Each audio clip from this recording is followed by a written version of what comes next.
Well, welcome once again to Calaveras Living. You know, when was it? I guess a couple of weeks ago, 2 or 3 weeks ago, I was reading the newspaper and I read that it was Smokey Bear's 70th birthday. And in this article it said he's only spoken 6 words. Only you can prevent forest fires. And I thought, well, Smokey's always right, and of course he's right with that, but he should have said, and that's kind of the topic today, only you can prevent most every kind of fire. And we're going to talk today with Peggy Nichols about that, because it's not just forest fires, it's all the other kinds of fires, and most of them we can prevent, right, Peggy? I would think so, yes. Yeah, it's good to see you. It's great to be here with you, John. Thank you. And today we're going to talk more specifically about fire safety for seniors. Yes, my point of view has been that we kind of have, our seniors are isolated in the foothills and higher up in the elevation. And I think we need to always bring them into the community, especially when we talk about subjects that are serious like this. Yeah. And so seniors and people with special needs. Sometimes they're even isolated in cities. I mean, depending upon how they live and who helps them out and all that. Now, you've been interested in this topic for how many years? Oh, over 3 decades now, John. How did you get interested in it? In 1984, California had a program called Quake Safe. And Quake Safe, and I was one of their initial instructors in Southern California. Was that about earthquakes? Mm-hmm. It was all about earthquake preparation, and our hospital happened to be next door to a multi-level condominium of seniors who were Jewish. And when they heard we were doing this earthquake fair, they came right over and learned all about earthquake safety, and we were funded for several years through the state of California until that program went away. Yeah. It was very fun. They had the simulator that pretends that there's an earthquake, so you see what it feels like.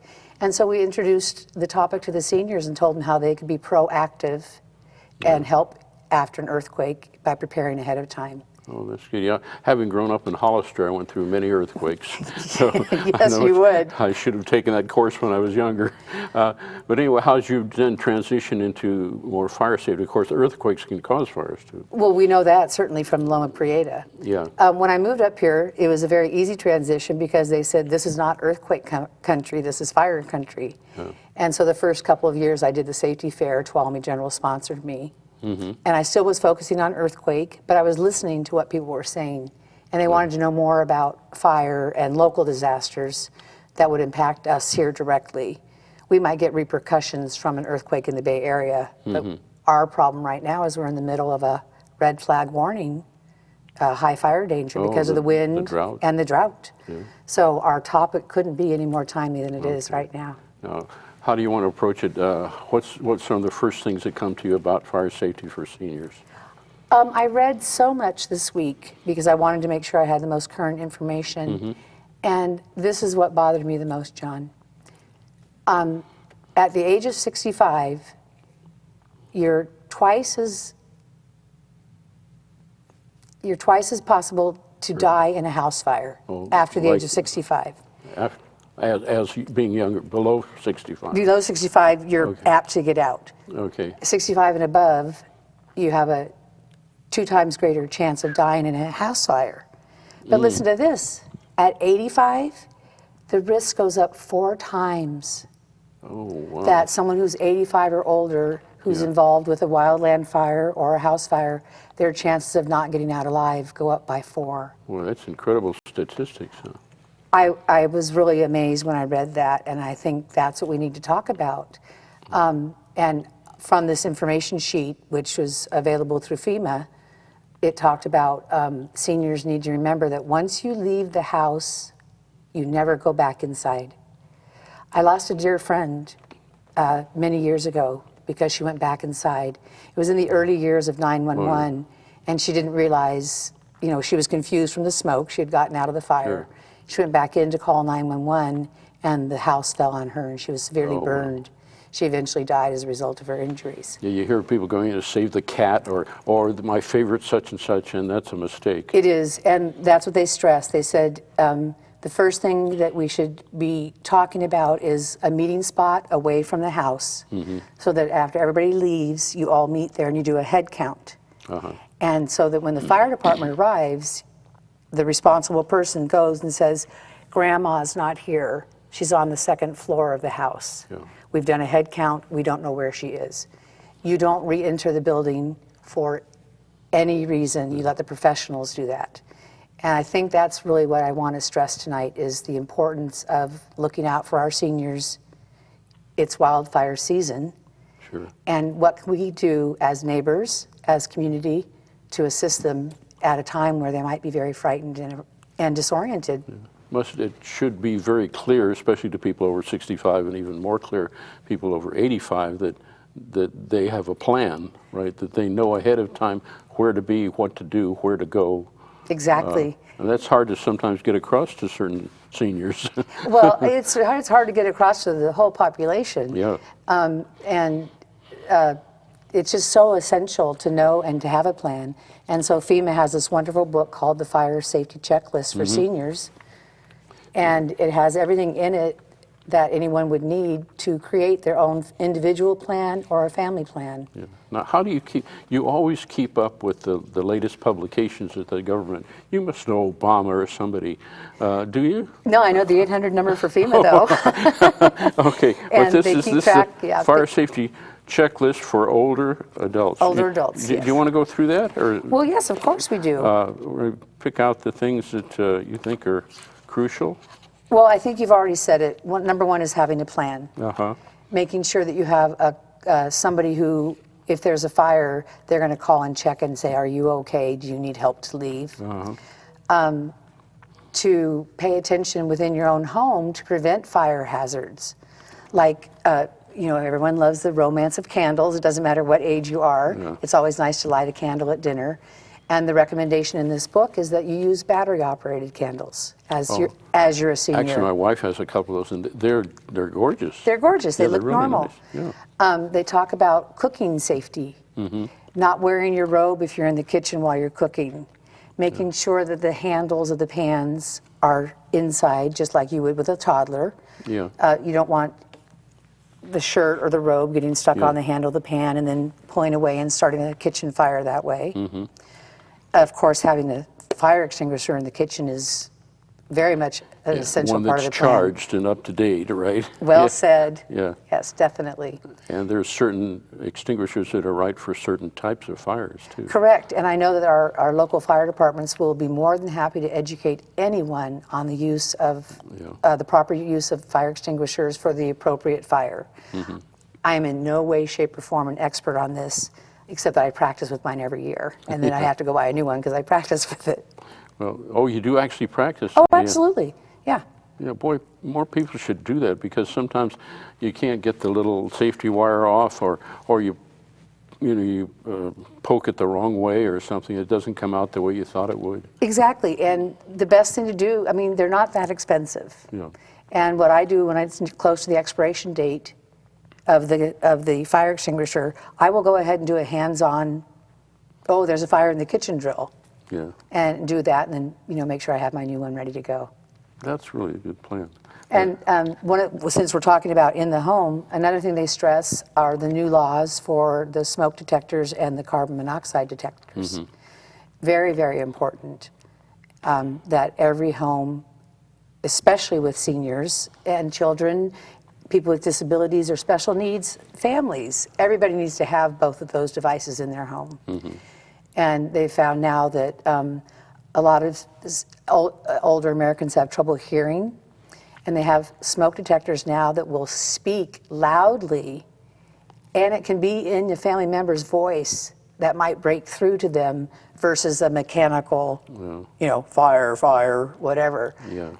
And that's a new addition to the world of smoke detectors. And smoke alarms can either be electric or battery operated, right?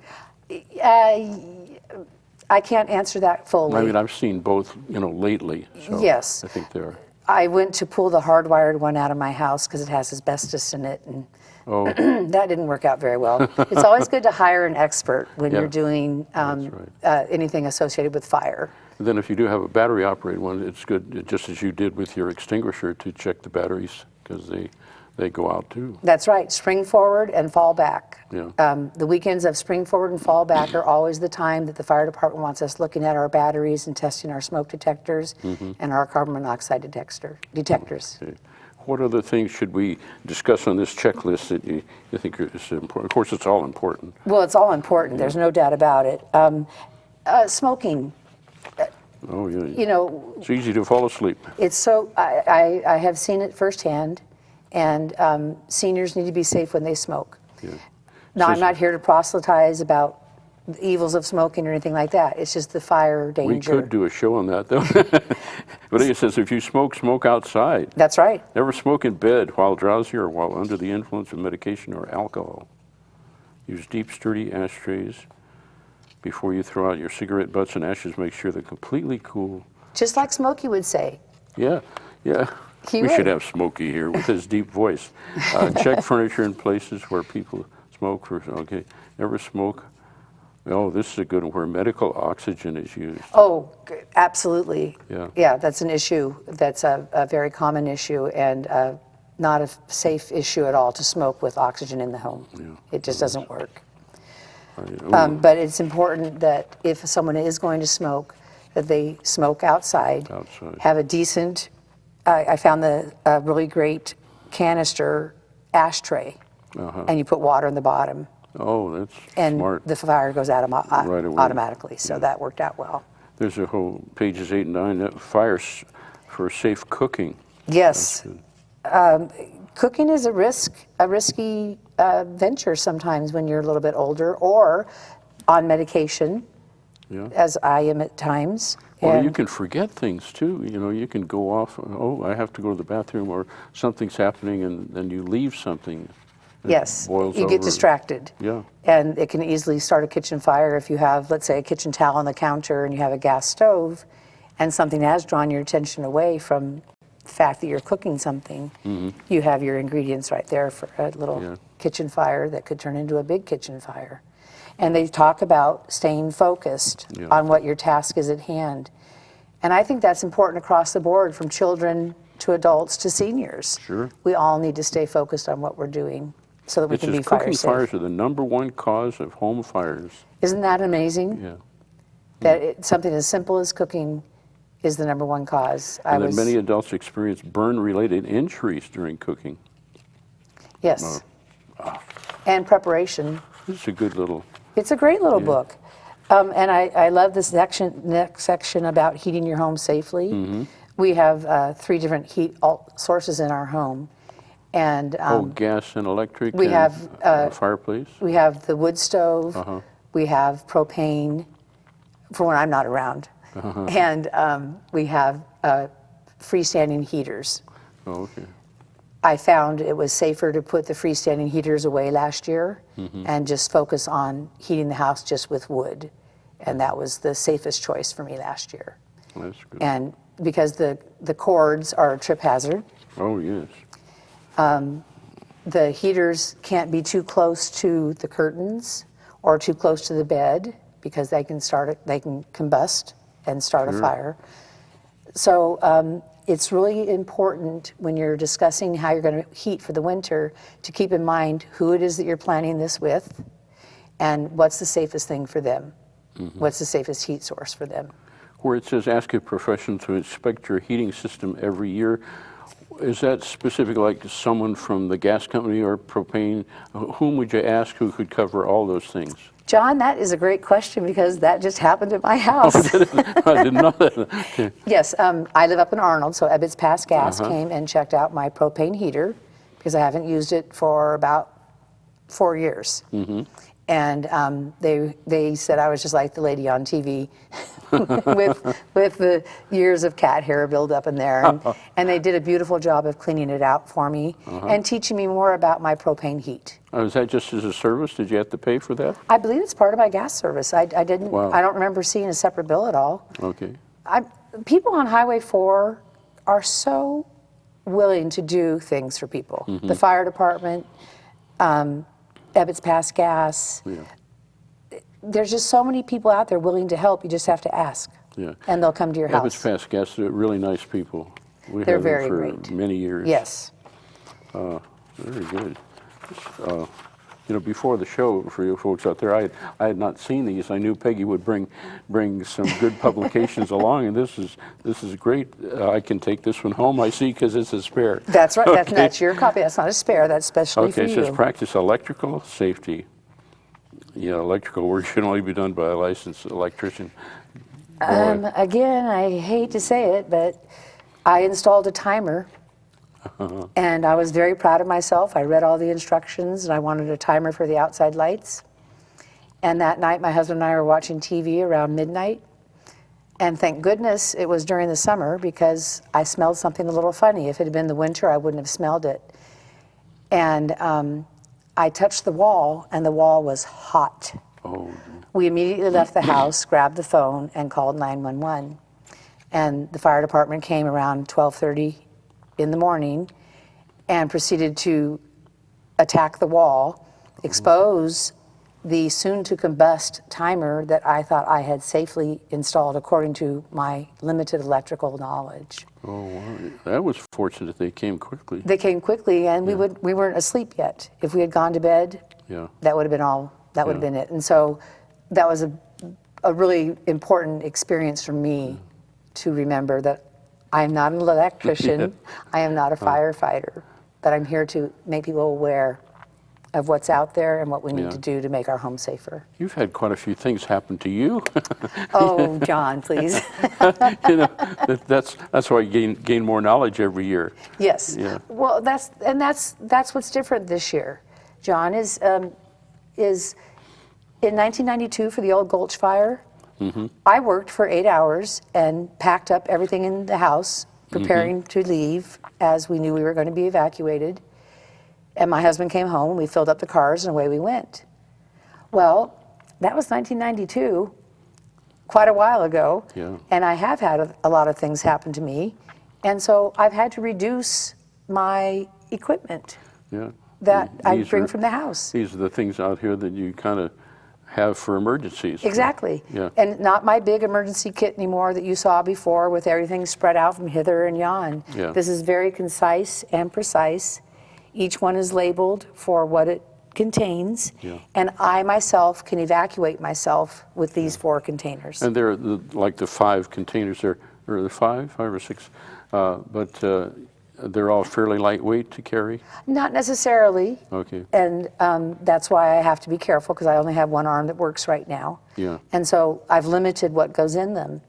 I have one container is for personal information, your cash, your bank cards, passports, any important papers that you need. Yeah. Those keepsake photos that you must have. That you don't run back to get. You don't run back to get, because as you can see, I already have these ready to go because we Yeah. are in the middle of a very severe drought and we are under red flag warning. I'm not going to have to rush around the house because I've already taken the time to pack my containers. Oh, that is smart. Well, it just pays off. It makes for a lot less stress if a fire were to hit. But how few people do it. Well, and that's why I'm here with you, John. Yeah. Is because I feel so passionately about where I live. I love the fact that I get to live in the forest, but I have responsibilities, as Smokey would say. Sure. Living in the forest, you have to be responsible, and you have to be ready to leave if there's a fire. And sometimes you might get noticed, and sometimes you may not. There may not be time for me to grab any bin except for my medical supplies. Yeah, at least you can prioritize it. Huh? Absolutely. There's another bin for food and water. There's another bin for clothes, heavy-duty shoes, work gloves, and specifically medication. Thank goodness, we've talked about this in the past. I don't want to beat a dead horse, but after Katrina, so many things changed. And getting medication after Katrina has improved 100%. It's important, though, to at least have 3 days of medication with you if you have to evacuate. So in the personal container, along with the clothes and heavy-duty boots and gloves, are all my medications, all my battery-operated equipment that I need in order to be able to breathe and be a help after a disaster, not a hindrance. That's good. Well, and the 3 days is good because it'll take a while to even maybe get to a pharmacy or to get something replaced. They paid attention after Katrina, and they've improved that system. During the Old Gulch fire, the base station at Mark Twain just sent up medication by helicopter for us. Since I was an MICN, a mobile intensive care nurse, I was authorized to be on the radio with the base station doctor. And until the Red Cross showed up, I have to say very proudly, there were 3 nurses up there who were evacuated, but we weren't there as evacuees. We worked to work right away. And we went around and assessed everyone's needs, who forgot their heart medicine, and we prioritized which medications were most important versus least. And we went into the base station with a prepared list, and the doctor had it up to us in 2 hours. See, that's really good. It was a good sense of accomplishment under the first time I was ever evacuated. I learned a lot. Good. Well, just kind of quickly, Yes. we'll we practice electrical safety, then candle safety. We talked about candles. And let's plan your escape. Plan your escape. Yeah, that's crucial. It's essential. Again, going back to electrical safety, you'd want to make sure that your path is clear, that you don't have any electrical cords that you might trip over in the dark. Having a flashlight next to your bed. This kind of goes back to earthquakes, but works for fires too. Always have a pair of shoes next to the bed so that you have something to protect your feet. You don't want to be injured as you're leaving. There should be 2 escape routes from every room in your house. Yeah, I remember where we used to live. We recently moved, and there were not 2 escape routes. And you kind of notice that sometimes. Well, and when you're aware of that, then it kind of gets to you. Say, oh, maybe next time I buy a house, I better look for that. The very first time, our very first winter here, the first thing I ordered was an evacuation ladder for our upstairs because we only had the spiral staircase. That was our only exit. Oh, wow. And so I went online, not online, it was too soon for computers, so I went shopping and found a fire ladder for the upstairs window. Not only did we have the ladder, we practiced with the ladder. Yeah, it says here, practice your home fire escape drill twice a year. At least twice a year. Yeah. And sometimes with an elderly family member, you might need to do it 4 times a year. Sure. And if you have to write out a plan, you want to make it very concise and clear. Simple, yeah. Yeah, very, very simple. This is if you use a wheelchair or walking, you might have a problem escaping, so you better plan that ahead of time. Right, and that's where the making sure that you have someone who knows that if you're living alone, it's important to know that that person has called and said, "Are you ready to go? I'm ready to come help you. Leave right now." Oh, that's And again, once you leave, you never go back. I have to say that again. I'm sorry, but no, that's I was so best tip. I was so overwhelmed with those statistics, and like I said, losing my friend too. But once you leave where the fire is and you go to your meeting area, you wait for the professionals to do the rest of the work. And find out who's there and who isn't. Correct. Okay. Well, and of course, the title of this is Fire Safety Checklist for Older Adults. Yes. And you get that from FEMA. That's an 800 number that's in the book, right? The 800 number's on the book, and I believe it'll be on at the end of the show also. Okay. The FEMA operators are the most wonderful government employees we have. Wow. I praise them all the time because I can call them up and tell them what I want to do, and they'll give me 5 more publications I didn't even know about. That's great. And I think it's pretty terrific. What else should we cover in the remaining time we have? There's I think it's kind of one about wildfire. wildfire. Are you prepared? Are you prepared? Yeah. It's August now, right? So we've all had our lots inspected. Yep. And this is the first year, John, we had our lot cleaned in January Oh, good. because we had those high red Yeah. flag warnings in January.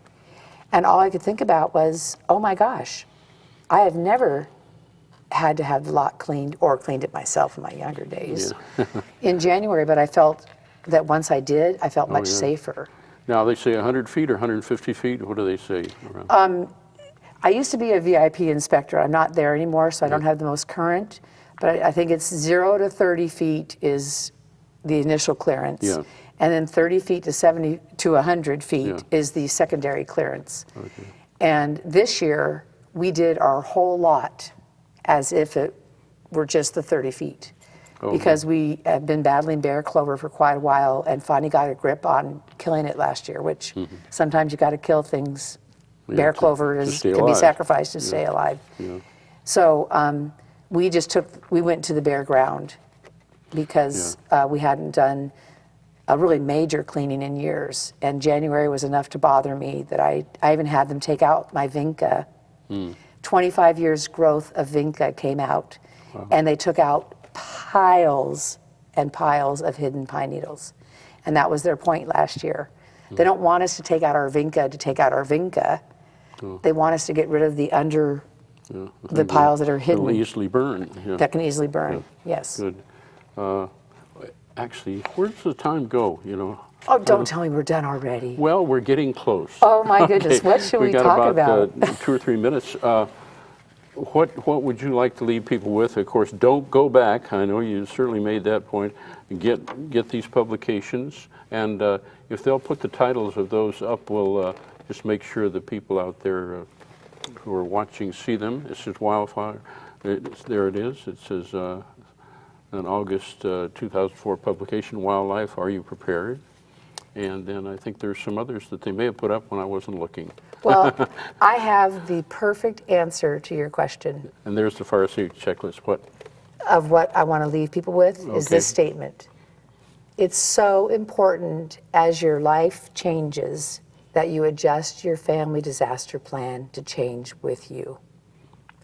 And that is why I'm here today. My life has changed. Physically, I can't do what I did during the old Gulch fire. I condensed and prepared for the next stage, which is self-evacuation. But I adjusted my plan to suit my specific needs. And that's the message I want to leave with everyone tonight. We can have a disaster plan and not look at it for 12 years. Sure. And then a fire starts and you're looking at a 12-year-old plan. It's like having an expired extinguisher. It is, it is. Or no batteries in your smoke alarm. Correct. So, and you folks out there saw that they put up the FEMA number too, so, and as you say, evidently people are very cooperative and they'll mail them to anyone, right? Yes, and not only that, they'll mail, I mean, you can ask for as many copies as you need. If you're having a community event, you can ask for up to, I'll say 300 to 500 copies. If you're having a school event or a senior citizen event, you can order an appropriate number for the people that have RSVP'd. Well, that's good And it's just helpful to have something that's uniform across the nation so that everyone's getting the same information. We can live in California and end up in New York. They're having thunderstorms and flooding in New York right now. I just spoke to someone this afternoon. So it's always making sure that your plan is current and that we're all on the same page. Okay. Well, Peggy, it's great to see you again. Thanks a lot. John, it's been a pleasure. Always good to see you. And you come back and see us again. Anytime you keep ask. us from disasters. Okay. And we'll see you next time on Calaveras Living. Thanks.